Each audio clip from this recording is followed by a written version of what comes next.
Les choses importantes, on les garde, mais tout ce qui est la pécatille, on laisse de côté, on passe au-dessus. Ah oui, mais il m'a pas appelé, alors je le rappelle pas.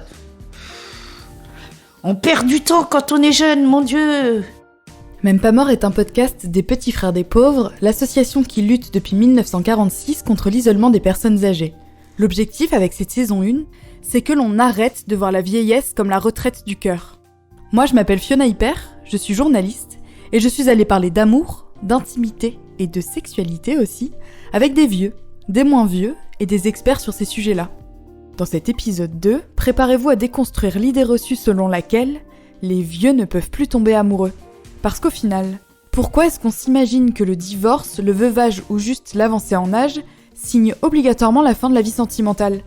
La rencontre amoureuse a-t-elle une date de péremption ? En bref, les amours de vieillesse sont-ils si différents des amours de jeunesse ? Pour parler d'amour, on est allé rencontrer Patricia.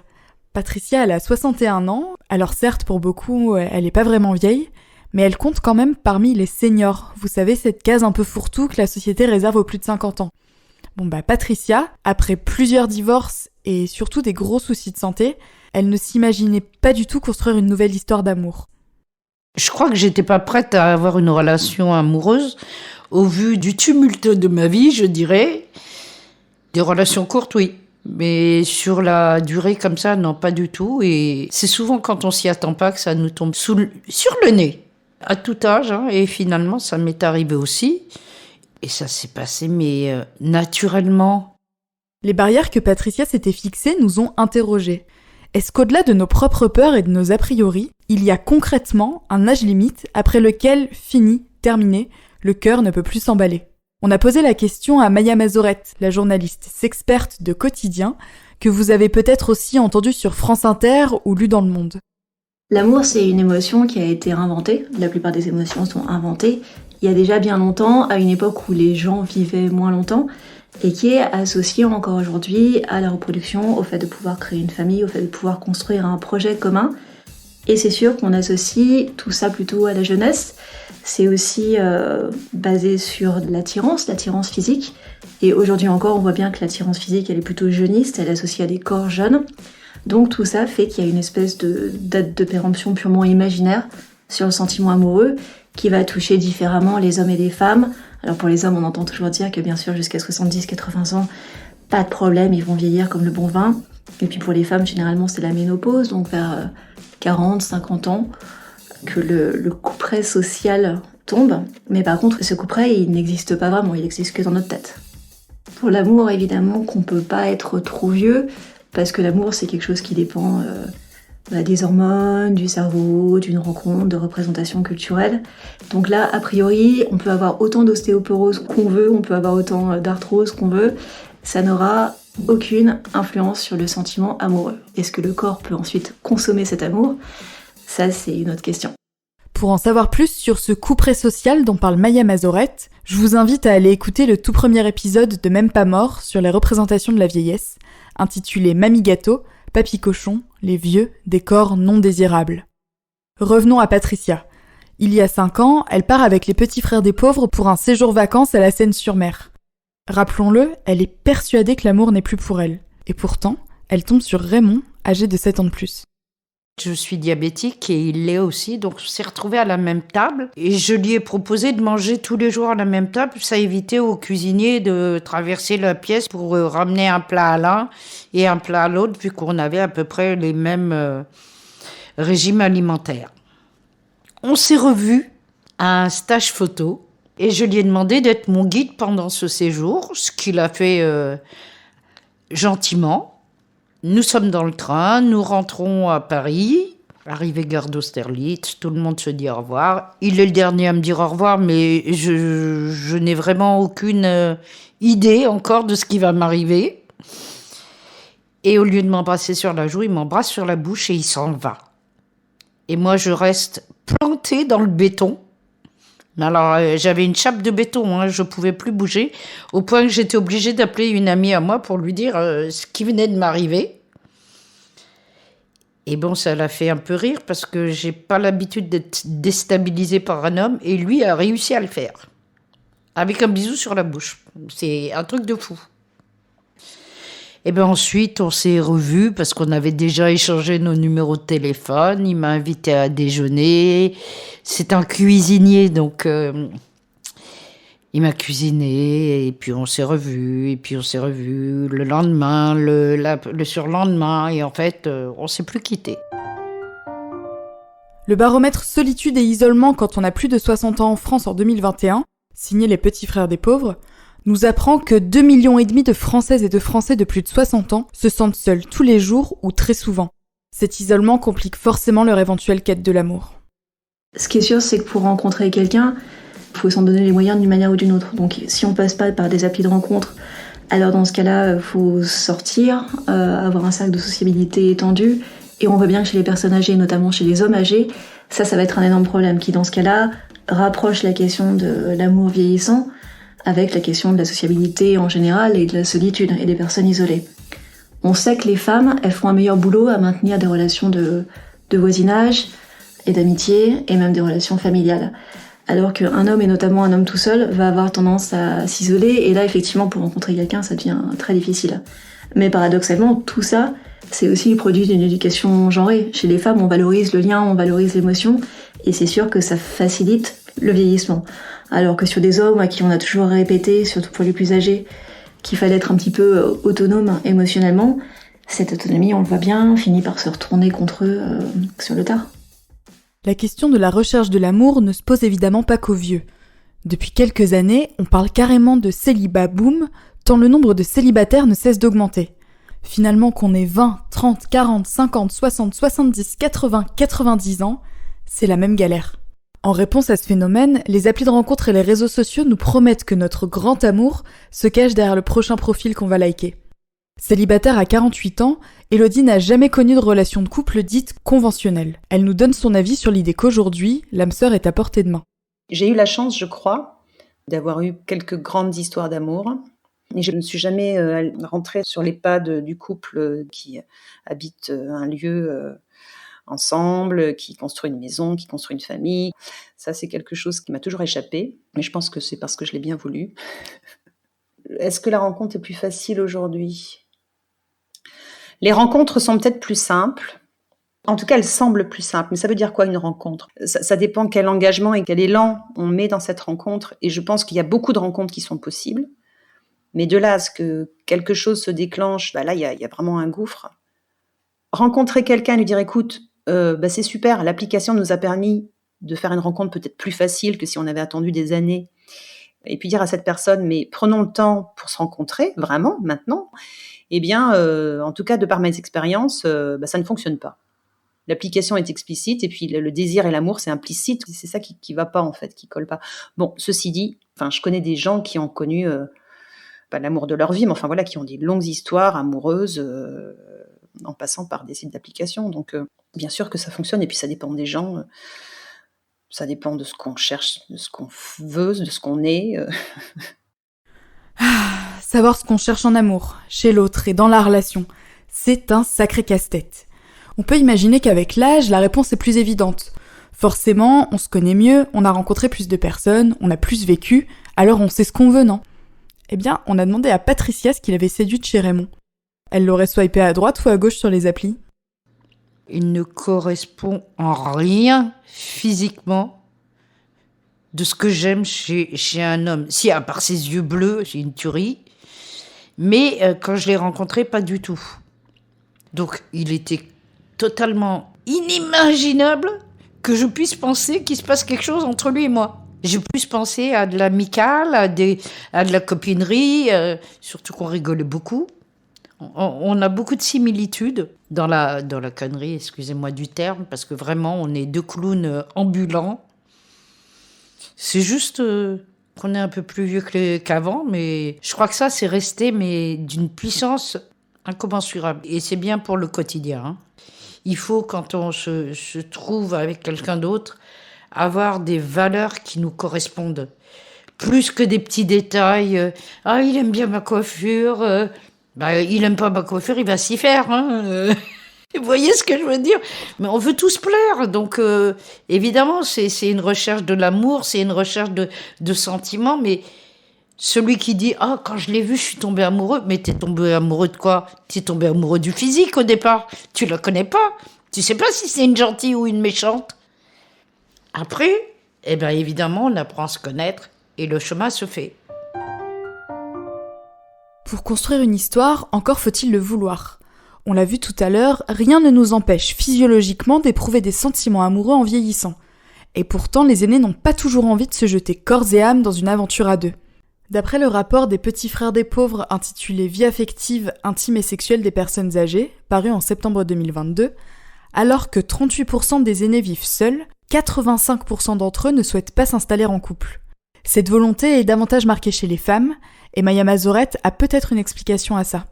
Il y a la volonté éventuellement de pas rentrer dans des dynamiques amoureuses pour d'autres raisons qui n'ont rien à voir avec le cerveau, avec le corps. Je pense notamment aux femmes de plus de 60-70 ans, ça a été montré que à cet âge-là où elles peuvent perdre leur conjoint plus tôt et rester veuves, ou alors après un divorce, elles n'ont pas envie de se remettre en couple, alors que les hommes à cet âge-là veulent se remettre en couple. Et là, bien sûr, on parle de générations aujourd'hui qui ont grandi dans un grand sexisme. Donc pour les hommes, se remettre en couple, ça veut dire quelqu'un qui va faire leur lessive, s'occuper de la maison, éventuellement vraiment leur faire un café si vraiment ils sont nuls dans les tâches domestiques. Et chez les femmes qui ont vécu ça pendant 30-40 ans de conjugalité, le refus absolu de retrouver quelqu'un, parce qu'à ce moment-là, paradoxalement, le veuvage ou le divorce sont une vraie libération pour les femmes.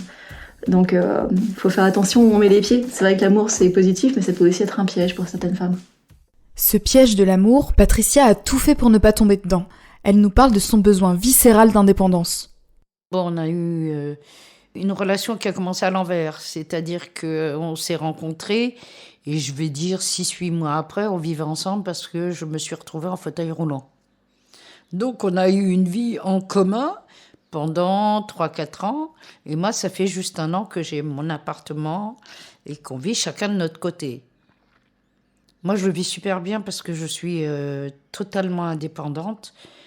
Et lui est beaucoup plus en attente et en demande. Mais je ne peux pas faire autrement. J'ai besoin de cette liberté. Ça ne veut pas dire que je vais aller chercher ailleurs. Mais point du tout. Comme je lui dis, j'ai assez de mon petit vieux. J'ai des amis, j'ai des activités, je suis investie dans certaines causes. Et lui, il n'a pas d'amis, il est investi en rien, et il sort qu'avec moi, il veut tout faire qu'avec moi. Et c'est dommage pour lui, quoi. Moi, des fois, ça me pèse un peu, mais il est tellement gentil, on a tellement d'amour et de tendresse entre nous, on passe au-delà. Et en fait, je crois que c'est ça la chance d'avoir un peu plus d'âge qu'avant. Élodie a beau partager la soif d'indépendance de Patricia, l'approche de la vieillesse fait grandir en elle certaines inquiétudes.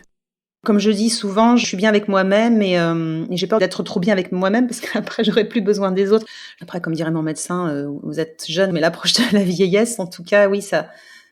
Il y a quelque chose qui menace un petit peu cette liberté parce que j'ai peur de rentrer dans des scripts, dans des schémas dont je pourrais avoir du mal à me défaire plus tard, en fait. C'est ça qui m'inquiète un petit peu dans la vieillesse. Et je pense qu'on est on est peut-être moins plastique dans notre façon de penser, dans notre façon de vivre. Et peut-être que la présence de quelqu'un, en tout cas plus régulière, permet d'entretenir cette plasticité émotionnelle et psychique.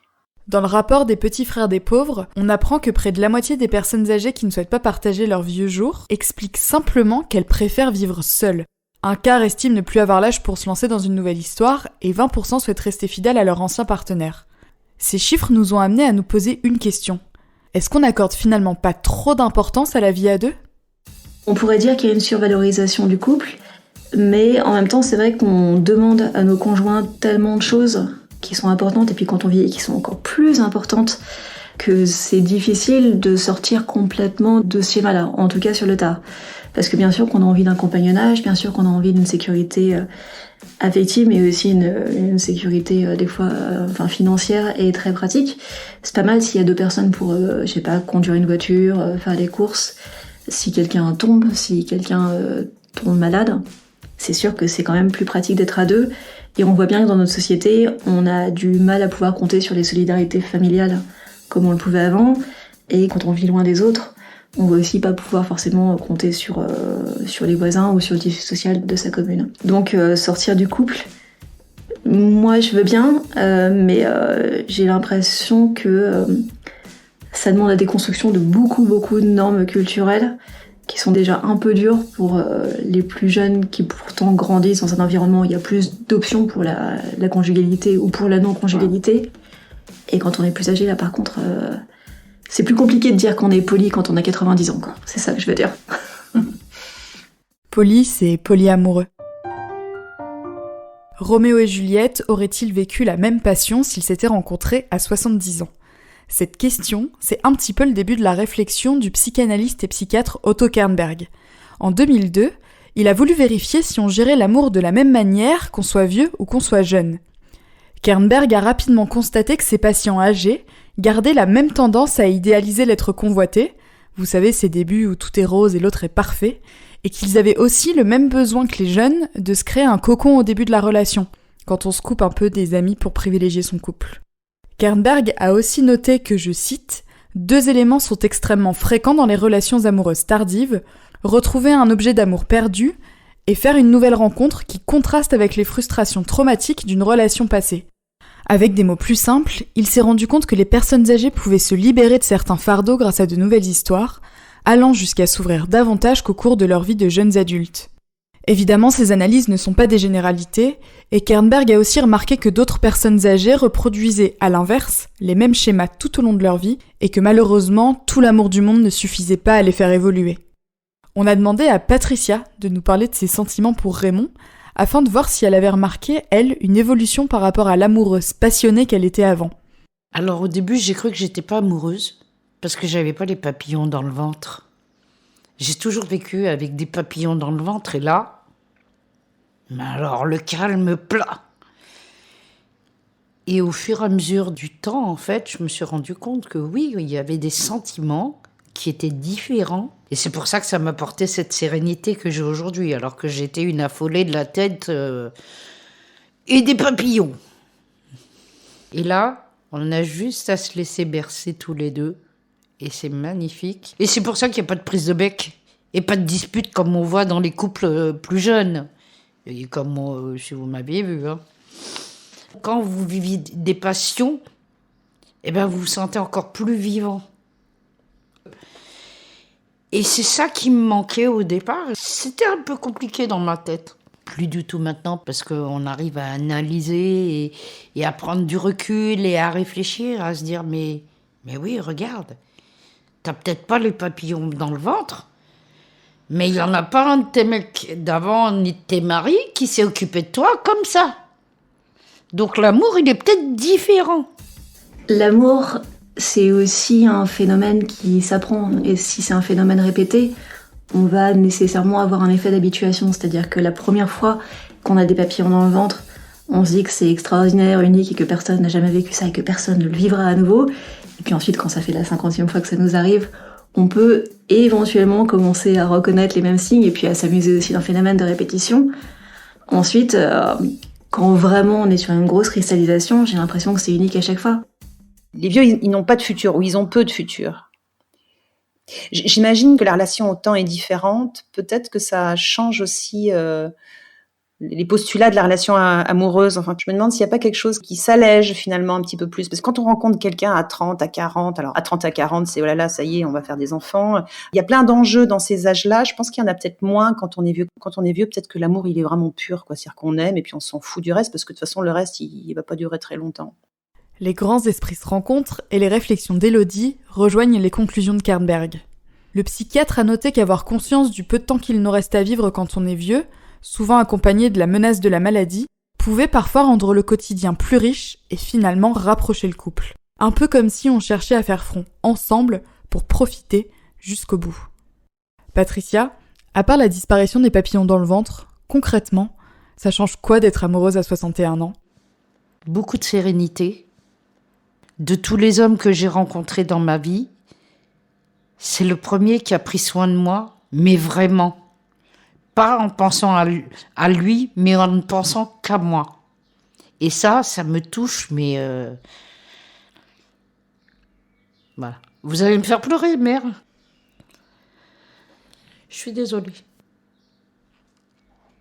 Lui, il ne cesse de me dire qu'il est fou amoureux de moi et que c'est une deuxième chance dans sa vie et que...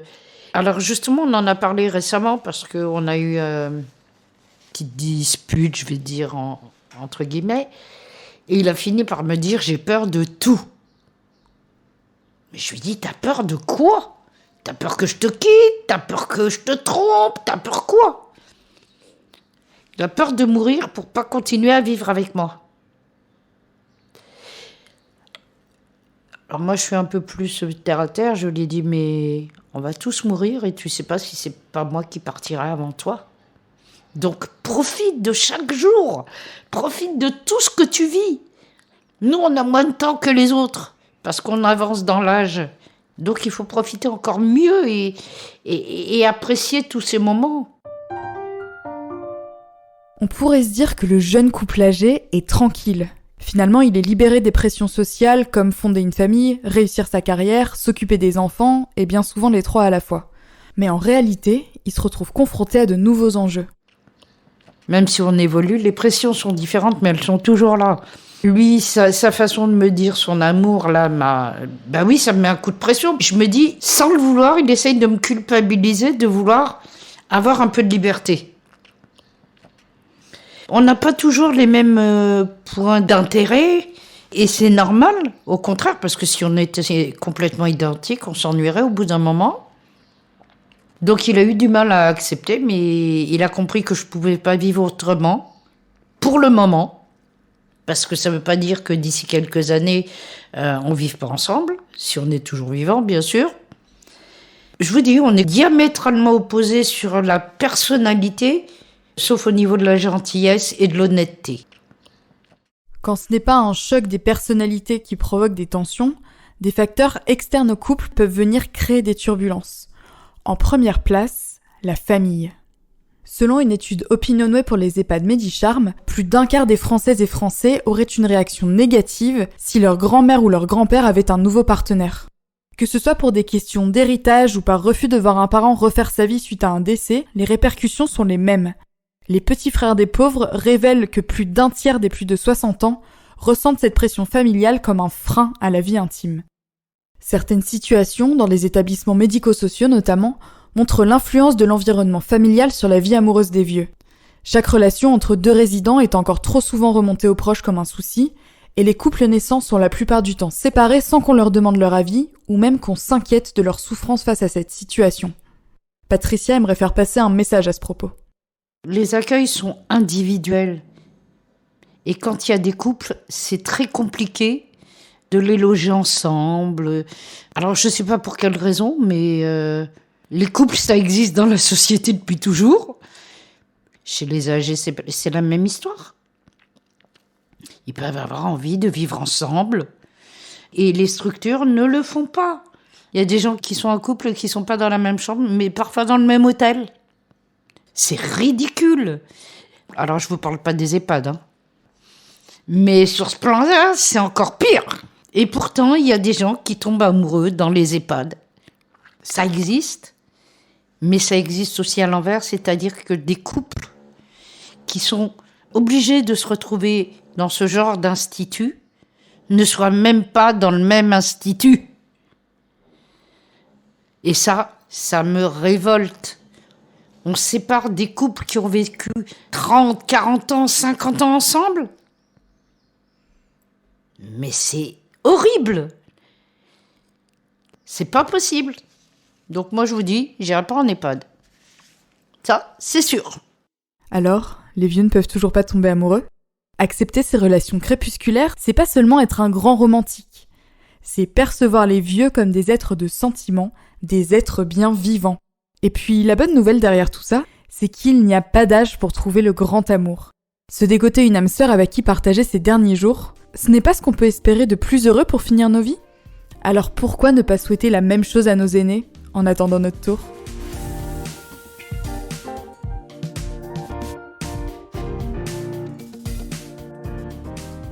Vous venez d'écouter Même pas mort, un podcast proposé par les petits frères des pauvres. J'ai écrit, réalisé et monté cet épisode. Orphée Loro en a fait le mixage et Audio Tactique en a composé la musique. Dans le prochain épisode, on déconstruira l'idée reçue selon laquelle les vieux n'ont plus de désir. Si vous avez aimé cet épisode, n'hésitez pas à le partager, à le noter 5 étoiles sur les plateformes et surtout à en parler autour de vous. Pour aller plus loin, rendez-vous sur les réseaux sociaux et sur le site des Petits Frères des Pauvres. À très vite!